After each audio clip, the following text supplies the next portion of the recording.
There was an article put out about me today trying to disparage my character, and stuff like that really doesn't bother me. But there was something very interesting in this article.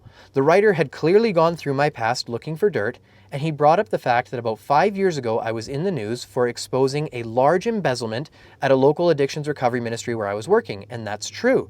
But the correlation the writer made was this. He said that essentially people who have exposed corruption publicly before are more likely to go looking for corruption everywhere they go. So he tried to use that experience to discredit my comments about the behavior in the Caroline Elliott campaign.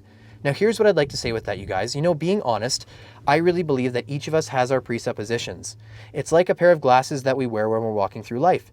And those glasses, the lenses themselves, are greatly impacted by the experiences that we go through. They affect the way that we see things, they affect the way we respond to things. So if I'm being honest, it is hard for me to trust authority figures and leaders sometimes because of the experiences that I've gone through. But here's what I'd like to ask. When we apply that to politics today, is it wrong for us when we see political figures, when we see people who want to be elected officials, is it wrong for us to hold them to a high standard? And is it wrong for us to call them out when they step out of line? I would actually argue that it's not wrong, that it's actually our responsibility.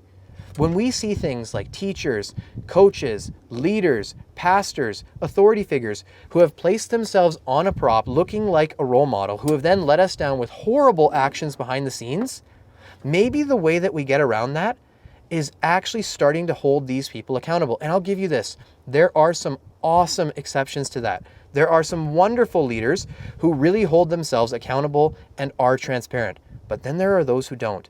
And so I'll be honest with you, that did impact my actions when it came to exposing the bad behavior and the horrible actions inside the Caroline Elliott campaign. But I would argue this, it isn't a negative. It is our responsibility to hold these people accountable.